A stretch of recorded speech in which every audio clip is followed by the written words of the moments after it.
Hello दोस्तों, कैसे हैं। आज हम लोग अपने वॉइस के सेक्शन को आगे बढ़ाना जा रहे हैं।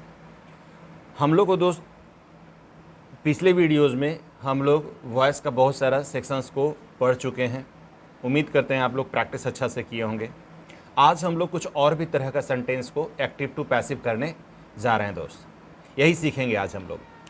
जैसे आज हम लोग क्या सीखेंगे, एक्टिव वॉइस इधर में पैसिव, जैसे हम लोग हमेशा लिखते आए हैं। एक तरफ एक्टिव लिखते हैं, एक तरफ पैसिव लिखते हैं बाबू।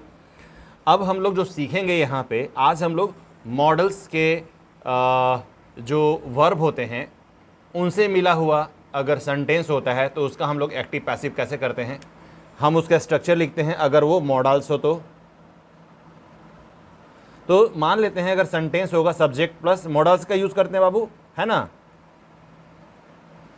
प्लस V1 प्लस ऑब्जेक्ट होता है, ऐसे ही होता है।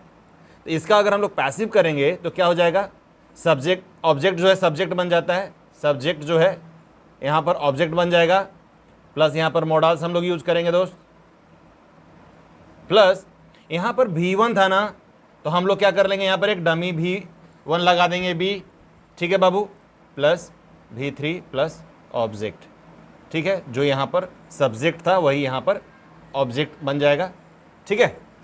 ये हमारा स्ट्रक्चर होता है। एक आधा हम लोग सेंटेंस ले लेते हैं, हम लोग अपना सीख लेते हैं बाबू। जैसे आप देखेंगे, अगर एक वाक्य ले लेते हैं, वाक्य का ले लें, Amar can win the prize. Amar can win the prize का हिंदी क्या होगा बाबू, अमर प्राइज को क्या लिख दें, प्राइज पुरस्कार, ठीक है, पुरस्कार लिख देते हैं। अमर पुरस्कार, पुरस्कार पुरस्कार जीत सकता है, ठीक है, अमर पुरस्कार जीत सकता है। तो इसका पैसिव कैसे करेंगे बाबू, ये ऑब्जेक्ट है, यहाँ सब्जेक्ट बन जाएगा, क्या बन जाएगा, the prize can be, win का V3 क्या होगा, वोन बाय द आमर, मतलब पुरस्कार अमर के द्वारा, द लगा दिए हैं, देखिए तो बाई अमर के द्वारा, पुरस्कार अमर के द्वारा जीता जा सकता है, जीता जा सकता है। अमर के द्वारा को अगर यहाँ साइड से कर दीजिए और यहाँ पर बाई अमर को एक बार हटा के देखिए, वाक्य देखिए कितना सुंदर बनता है। द प्राइज कैन बी वोन, पुरस्कार जीता जा सकता है, कोई भी जीत सकता है इसको, ठीक है। यहाँ पर चूंकि अमर हम लोग लिखे हैं इसलिए हम लोग अमर का नाम ले रहे हैं। क्लियर है दोस्त, यानी कि मॉडल्स का कोई भी सेंटेंस हम लोग लेंगे तो उसका हम लोग को यहाँ पर मॉडल यूज़ करना है, प्लस B लगा देना है और V3, ये हमारा स्ट्रक्चर बन जाएगा बाबू। क्लियर है, चलो एक वाक्य और लिख लें, कोई भी एक वाक्य ले लीजिए ना, कोई फ़र्क नहीं पड़ता। एक वाक्य और ले लीजिए कि जैसे मॉडल्स तो आपको पता ही है, मॉडल्स तो आपको पता ही है, जो हम अपने पिछले वीडियोस में बढ़ाया हुआ है सारा मॉडल्स। एक बार आप मॉडल्स का वीडियोस देख सकते हैं, सारा वीडियो बना हुआ है दोस्त, और बहुत ही डिटेल्ड में मॉडल्स का बनाया हुआ है। तकरीबन 7-8 वीडियोस है मॉडल्स के, या उससे ज़्यादा भी हो सकता है। हर एक मॉडल के लिए अलग अलग तरीके से समझाया हुआ है, कैसे यूज़ करेंगे, कैन का, मे का, माइट का, सबका यूज़ प्रेजेंट में, पास्ट में, फ्यूचर में, हैबिचुअल में कैसे यूज़ करते हैं, वो सारा कुछ उसमें बताया हुआ है, तो आप वहाँ पर देख सकते हैं। यहाँ पर फ़िलहाल हम लोग एक एग्जाम्पल और देख लेते हैं। एग्जाम्पल में देखेंगे कि आप गाड़ी चलाएंगे, अगर मान लो ऐसा होगा, आप गाड़ी चलाएंगे। आप बोलेंगे सर ये तो फ्यूचर टेंस वाला वाक्य है। अरे हाँ बाबू, सेल विल भी तो मॉडल ही है, गाड़ी आपके द्वारा चलाया जाएगा, गाड़ी आपके द्वारा चलाया जाएगा।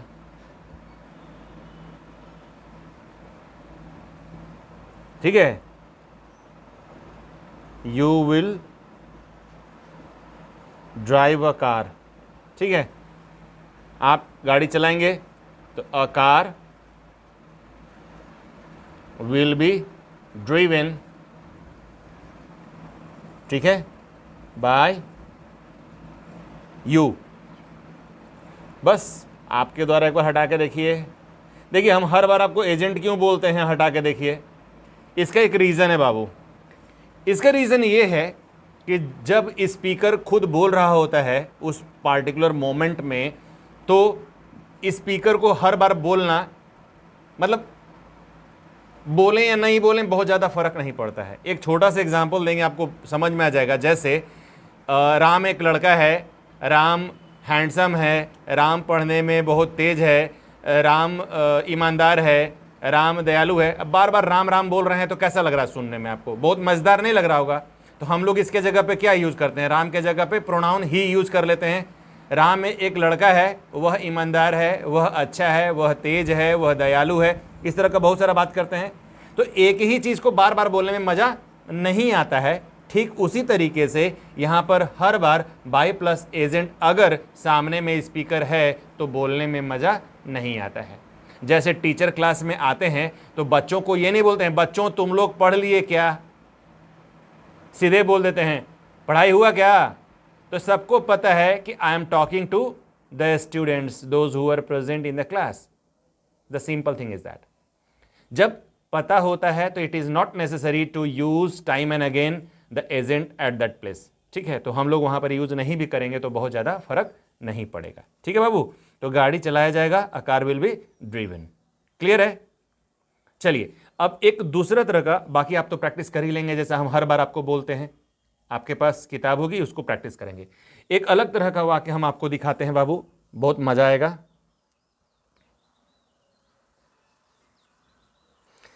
डबल ऑब्जेक्ट, ठीक है। जब एक वाक्य में डबल ऑब्जेक्ट का यूज किया जाए तो क्या करेंगे? ठीक है, डबल ऑब्जेक्ट होगा तो क्या होगा दोस्त? एक वाक्य सोचिए जिसमें डबल ऑब्जेक्ट यूज किया गया हो, सोच के देखिए। अगर डबल ऑब्जेक्ट यूज किया जाएगा तो क्या होगा? जैसे एक वाक्य में डबल ऑब्जेक्ट होगा तो सबसे पहले यह समझ लीजिए कि ऑब्जेक्ट होता कैसा है। दो ऑब्जेक्ट होगा तो कैसा कैसा ऑब्जेक्ट होगा। हम एक एग्जांपल देंगे, उससे आपको समझाने की हम कोशिश करते हैं, ठीक है। जैसे एक सेंटेंस लिख रहे हैं, समझने की कोशिश करेंगे बाबू। तरीका वैसा ही है जैसे हम लोग हमेशा बनाते हैं, तो हम एग्जाम्पल के तौर पे भी समझा रहे हैं थोड़ा सा। राम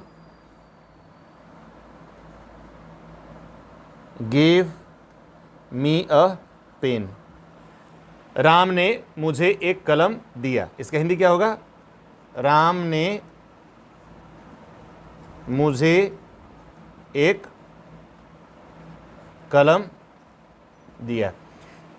अब ये एक वाक्य है बाबू, इसका मतलब क्या निकलता है आप सोच के देखिए। तो राम ने मुझे एक कलम दिया, इसमें ऑब्जेक्ट कौन कौन सा है? तो यहां पर दो ऑब्जेक्ट का यूज किया गया है। एक ऑब्जेक्ट है मी, एक ऑब्जेक्ट है अ पेन। दो ऑब्जेक्ट है।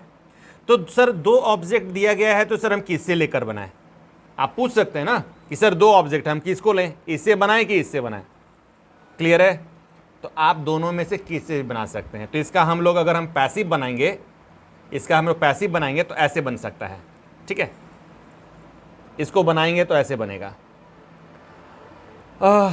I was given a pen. इससे बना है I was given a pen by Ram. Ram है ना, ऐसा थोड़ा जगह छोड़ देते, इसका हिंदी लिखेंगे बाबू यहाँ पर। अब एक और बना देते हैं, a pen was given to me by Ram, ऐसा लिखेंगे।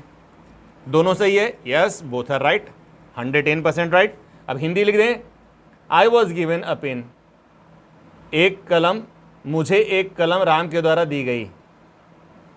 मुझे एक कलम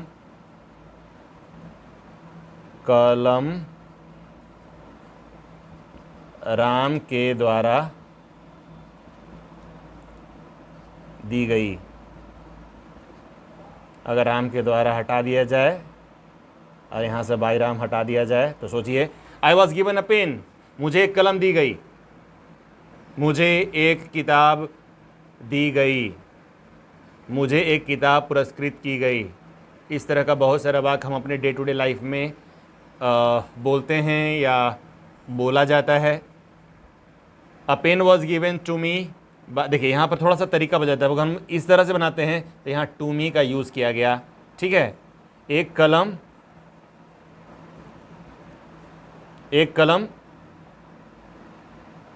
मुझे राम के द्वारा दी गई, ठीक है। मुझे एक कलम राम के द्वारा दी गई। फिर यहाँ से अगर आप राम के द्वारा को देखें, यहाँ से बाई राम को हटाएं तो a pen was given to me, एक कलम मुझे दी गई, मुझे एक कलम दी गई। देख रहे हैं दोनों में हिंदी एक जैसा लग रहा है, कोई प्रॉब्लम नहीं है। मुझे और एक कलम, बस यही खाली आगे पीछे है, मुझे और एक कलम यही दो बस आगे पीछे है, बाकी इसका जो अर्थ है बिल्कुल सेम निकल रहा है, बट इंग्लिश में थोड़ा सा अंतर आपको दिख रहा है। तो आप बोलेंगे सर ऐसा क्यों है, आप हमसे पूछेंगे कि सर दोनों में कौन सा बेहतर है, किसका हम लोग को यूज़ करना चाहिए। तो ग्रामर के हिसाब से दोनों सही है, कोई प्रॉब्लम नहीं है, लेकिन यूसेज के हिसाब से this one is more perfect, this one is more perfect. Why is this one, इसका रीजन बताते हैं। अब जो ऑब्जेक्ट होता है बाबू, पहले अब ऑब्जेक्ट समझ लीजिए। ऑब्जेक्ट क्या होता है? ऑब्जेक्ट दो तरह का होता है, एक होता है डायरेक्ट ऑब्जेक्ट, एक होता है इनडायरेक्ट ऑब्जेक्ट। इसको समझना बहुत जरूरी है बाबू, इसको जितना बढ़िया समझिएगा उतना आपको काम करेगा। ये है डायरेक्ट ऑब्जेक्ट, एक है इनडायरेक्ट ऑब्जेक्ट। डायरेक्ट ऑब्जेक्ट जो भी होता है वो होता है नॉन लिविंग। क्या होता है बाबू? नॉन लिविंग होता है डायरेक्ट ऑब्जेक्ट, और इनडायरेक्ट ऑब्जेक्ट होता है लिविंग होता है, लिविंग होता है। अब यहां पर मी क्या है? लिविंग है, तो ये हो गया indirect object, IDO, indirect object. Pen क्या हो गया? नॉन लिविंग है, तो ये हो गया डायरेक्ट ऑब्जेक्ट। ठीक है, इसको हम लोग थोड़ा पूरा लिख दें क्या, आपको समझने में मजा आएगा। इनडायरेक्ट ऑब्जेक्ट, ठीक है, ये हो गया इनडायरेक्ट ऑब्जेक्ट, ये हो गया डायरेक्ट ऑब्जेक्ट। और एक चीज याद रखिएगा, ऑब्जेक्ट ज्यादातर नॉन लिविंग का हम लोग यूज ज्यादा करते हैं। कभी भी मौका मिले, एक चीज और बता देते, खास बात बता देते हैं, जो आप पैसिव वॉइस में यूज कीजिएगा तो जहां तक हो सके नॉन लिविंग को ही सब्जेक्ट हमेशा बनाना चाहिए। इससे क्यों होगा? इससे को एक फायदा होगा, क्योंकि सेंटेंस सुनने में बहुत सुंदर लगता है और यूसेज भी उसका बहुत अच्छा लगता है। अच्छा लगना मतलब क्या? सर हमको सुनने में अच्छा लग रहा है इसलिए यूज कर रहे हैं, दैट इज नॉट ट्रू। सुनने में तो अच्छा लगना ही अच्छा है, साथ साथ ग्रामर के हिसाब से भी इनडायरेक्ट ऑब्जेक्ट ज्यादा प्रीफरेबल है। क्लियर है? सॉरी, इनडायरेक्ट नहीं, डायरेक्ट ऑब्जेक्ट, मेरे मुंह से निकल गया इनडायरेक्ट ऑब्जेक्ट। डायरेक्ट ऑब्जेक्ट ज्यादा प्रीफरेबल है। जो नॉन लिविंग ऑब्जेक्ट्स होते हैं उसको ऑब्जेक्ट को ज्यादा प्रीफरेंस दिया जाता है। हाँ, ऐसा नहीं बोलेंगे कि लिविंग को नहीं बनाते हैं, लिविंग से भी बनता है। जब वहां पर नॉन लिविंग ऑब्जेक्ट नहीं हो तो मेरे पास ऑप्शन नहीं है, but if there are options just go with non living, यानी कि डायरेक्ट ऑब्जेक्ट। क्लियर है बाबू? अगर दो रहेगा तो आपको कैसे करना है, क्लियर हो गया? चलिए एक एग्जाम्पल और लेते हैं, उसका हिंदी नहीं लिखेंगे, फटाक से बना के छोड़ के आगे बढ़ जाएंगे। लिखेंगे एक और क्वेश्चन लिख लेंगे, तो he asked me a question, उसने मुझसे एक प्रश्न पूछा, उसने मुझसे एक प्रश्न पूछा। इसे कैसे बनाएंगे? हम क्या बताएं, हमेशा इनडायरेक्ट बनाना है, मतलब पैसिव वॉइस बनाना है तो डायरेक्ट कौन सा है? Question. A question was asked to me by him. अब यहाँ से बाय हिम को हटा के देख लीजिए, एक प्रश्न मुझसे उसके द्वारा पूछा गया। तो यहाँ पर उसके द्वारा को हटा के देखिए, एक प्रश्न मुझसे पूछा गया या प्रश्न मुझसे पूछा गया। समझ में आया बच्चा? चलिए, थोड़ा मज़ेदार था, वेरी गुड। अच्छा लगता है बाबू, जब इस तरह का चीज़ आप सीखेंगे ना तो बहुत मज़ा आएगा। ठीक है, अब हम लोग थोड़ा सीखते हैं इंटेरोगेटिव टाइप का सेंटेंस होगा तो उसको हम लोग कैसे करेंगे। ठीक है, तो इंटेरोगेटिव कैसा होता है बाबू? इंटेरोगेटिव जो सेंटेंस होता है वो दो तरह का होता है, एक जो एक्जुलरीज से बनता है, एक जो WH से बनता है। WH क्वेश्चन हम लोग समझते हैं बाबू, क्लियर? तो चलिए हम लोग अब दोनों से सीखते हैं। एक सीखेंगे जो एक्जुलरी से बनेगा, तो कैसे बनाएंगे उसको सीखिए। अब देखिए, एक्जुलरी से बनने वाला जैसे हम लोग टेंस का सारा स्ट्रक्चर को फॉलो किए ना, सेम वैसा ही होता है बाबू। क्या होता है? सेम होता है। जैसे कोई भी एक क्वेश्चन हो, कोई भी एक हो, जैसे are you giving me a pen, जैसे यही वाला बना लेते। अगर ऐसा रहता, are you giving me a pen, क्या आप मुझे एक कलम दे रहे हैं? क्या आप मुझे एक कलम दे रहे हैं? अगर ऐसा क्वेश्चन हो तो बाबू क्या करेंगे? क्या मुझे एक कलम आपके द्वारा दी जा रही है? ऐसे ही बनाएंगे ना इसका पैसे, बिल्कुल। अब हिंदी पहले लिख लेंगे कि पहले इंग्लिश लिख लेते हैं? कोई भी करो ना, क्या फ़र्क पड़ता है बाबू। अब इसका देखिए, जब भी इसमें बनाना हो ना, क्या कीजिए, इसको अगर हम आपको समझने के लिए बता रहे हैं, एक बार में तो हम बना लेंगे, बट हम आपको समझने के लिए बता रहे हैं। इस तरह का जो भी होगा ना, उसको पहले अफर्मेटिव बना लीजिए। क्या कर लीजिए? अफर्मेटिव बना लीजिए। इसी वाक्य का अफर्मेटिव क्या होता, देखिए हम यहाँ पर बना के दिखा रहे हैं। You are giving me a pen, यही होता अफर्मेटिव। अब इसका पैसिव बना लीजिए। इसका पैसिव क्या बनता? हमेशा हम लोग इनडायरेक्ट से बनाते हैं, यहाँ से बनाए डायरेक्ट, सॉरी बार बार मेरे मुंह से इनडायरेक्ट निकल जाता है। डायरेक्ट से बनाते हैं, हमको लग रहा है जैसे नरेशन पढ़ा रहे हैं, इसलिए डायरेक्ट और इनडायरेक्ट बोल देते हैं, क्योंकि आज सुबह क्लास में नरेशन ही पढ़ाए हैं दोस्त। तो यहाँ पर क्या हो गया? पेन से बनाएंगे, तो क्या होगा? A pen is being given to me by you. A pen is being given to me by you, मतलब एक कलम मुझे आपके द्वारा दी जा रही है।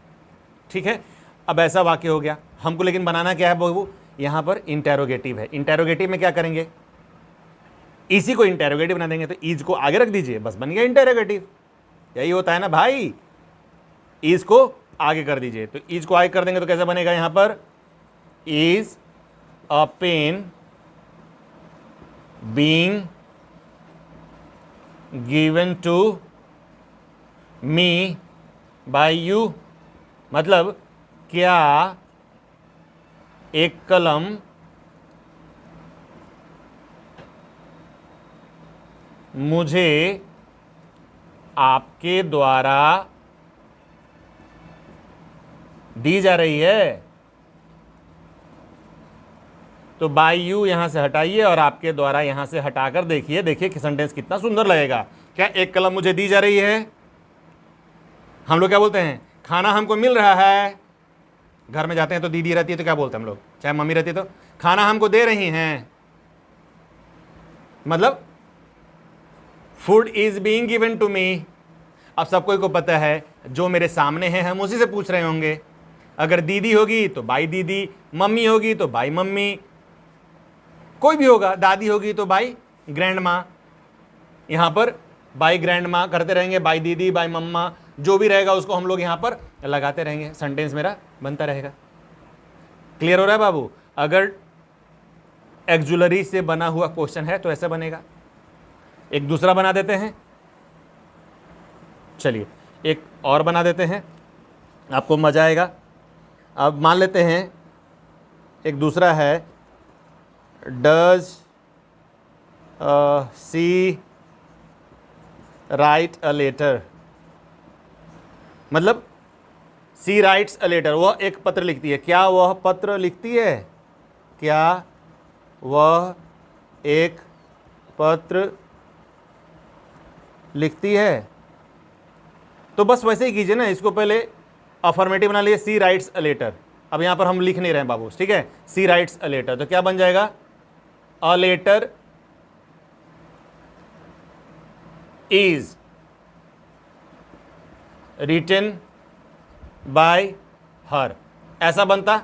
लेकिन हम लोग क्या है, यहाँ इंटेरोगेटिव है, तो इज को आई कर दीजिए, बस इसको स्मॉल बना दीजिए। Is a letter written by her बन गया। Is a letter written by her, ऐसा हमारा वाक्य है। तो इसका हिंदी क्या बना देंगे? क्या वह एक पत्र लिखती है? तो यहां पर क्या होगा? क्या एक पत्र उसके द्वारा लिखा जाता है? उसके द्वारा यहां से हटाइए, यहां से बाय हर हटाइए, अर्थ पढ़िए। इज अ लेटर रिटन, क्या एक पत्र लिखा जाता है? क्या खाना खाया जाता है? समझ में आ रहा है? क्या क्रिकेट खेली जाती है यहां पे? Is cricket played here? अब समझ में आ रहा दोस्त? इस तरह से बनता है। अब हम लोग क्या सीखेंगे? WH, ठीक है बाबू, इसको हटाते हैं। अब हम लोग WH वाला कुछ क्वेश्चंस को देखते हैं। WH में रहेगा तो क्या होगा? अरे भैया कुछ नहीं, बिल्कुल ऐसे ही, खाली आगे में WH रह जाता है। याद होगा आपको, जब हम लोग टेंस सीख रहे हैं तो उसमें हम लोग कैसे क्वेश्चन बनाते थे, याद होगा? पूरा सेंटेंस इंटेरोगेटिव का वैसा ही रहता है, बस केवल आगे में वो WH लग जाता है, ठीक है। जैसे WH लग जाएगा तो कैसे बनेंगे यहां पर? जैसे एक वाक्य आप क्या लिखेंगे? क्या हम लोग किताब क्यों पढ़ रहे थे? अगर ऐसा और वाक्य रहे तो हम लोग किताब क्यों पढ़ रहे थे? अगर ऐसा रहे तो इसका हम लोग पैसिव बनाएंगे तो कैसा होगा? किताब हम लोगों के द्वारा क्यों पढ़ा जा रहा था? पढ़ा जा रहा था, तो हम लोगों के द्वारा हटा दीजिएगा, तो देखिए सेंटेंस कितना बने। किताब क्यों पढ़ा जा रहा था? क्रिकेट क्यों खेला जा रहा था? क्लास में आप लोग हल्ला करते हैं तो सर जी अगर क्या पूछते हैं, हल्ला क्यों हो रहा था क्लास में? ऐसे पूछते हैं ना, चिल्ला चिल्ला के सर पूछते हैं। तो बिल्कुल वैसे ही यहां पर हम लोग यूज कर सकते हैं। कैसे यूज करेंगे? हम लोग किताब क्यों पढ़ रहे थे, तो इसके इंग्लिश में क्या करेंगे? Why were we reading why were we reading books, हम लोग किताब क्यों पढ़ रहे थे, ठीक है। तो इसका पैसिव कैसे बनेगा दोस्त? वाई को वाई रहने दीजिए, ठीक है, ये तो ऐसे रहेगा। वर है, चूंकि बुक्स है, यहां पर बुक्स बनने वाला है, तो बुक्स प्लूरल है तो वर ही लगेगा, तो यहां पर भी वर ही रहने दीजिए। अब यहां पर बुक्स लगा दीजिए, बुक्स वर बीइंग रेड, ठीक है, ऐसा बनता है बाय अस, बाय अस हटा जाएगा। Why were books being red, किताब क्यों पढ़ा जा रहा था? वाई, जैसे आप लोग हल्ला क्यों कर रहे थे, हैं? तो हल्ला क्यों किया जा रहा था? शोरगुल क्यों मचाया जा रहा था? ऐसे करके हम लोग बोलेंगे, ठीक है। तो इस तरह से हम लोग सेंटेंस को बनाते हैं। कोई दिक्कत है यहां तक में? जैसे एक वाक्य और बना देते हैं, एक वाक्य और बना देंगे, तो उसके लिए क्या लिखते हैं बाबू? जैसे अभी वही बनाएंगे,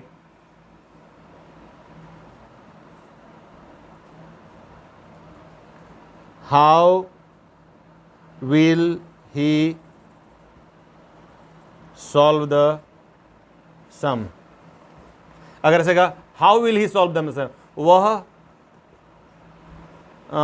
सम को हम क्या लिखते हैं, गणित लिख देते हैं बच्चा, ऐसे प्रश्न होता है, क्वेश्चन होगा, हम गणित लिख देते हैं, ठीक है।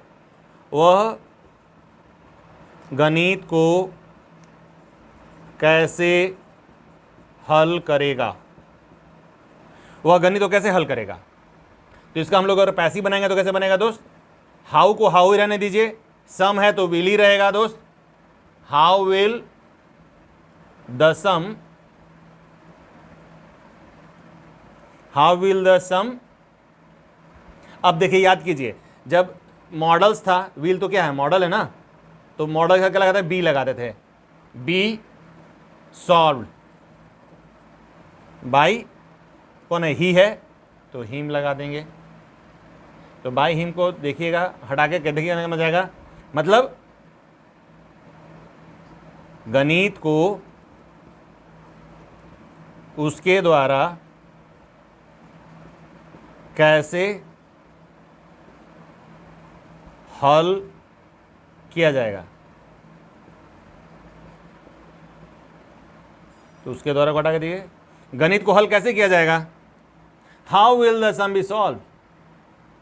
कितना मस्त लग रहा है बाबू सुनने में, how will the sum be solve, गणित को कैसे हल किया जाएगा, गोल कैसे मारा जाएगा, how will the goal be hitted, या हिट, कहीं पर हिटेड मिलेगा, कहीं पे हिट मिलेगा, तो आप हिट यूज कीजिए, ज़्यादा अच्छा है, हिट हिट हिट, ठीक है। How will the goal be hit, प्रश्न कैसे हो जाएगा, हवाई जहाज कैसे उड़ाई जाएगी, how will the aeroplane be, क्या हवाई जहाज उड़ाने को क्या बोलते हैं, फ्लाई बोलते हैं, फ्लाइट, फ्लू, फ्लोन। क्लियर है बाबू। ये हम लोग इंटेरोगेटिव सीखे, मॉडल सीखे, डबल ऑब्जेक्ट सीखे दोस्त।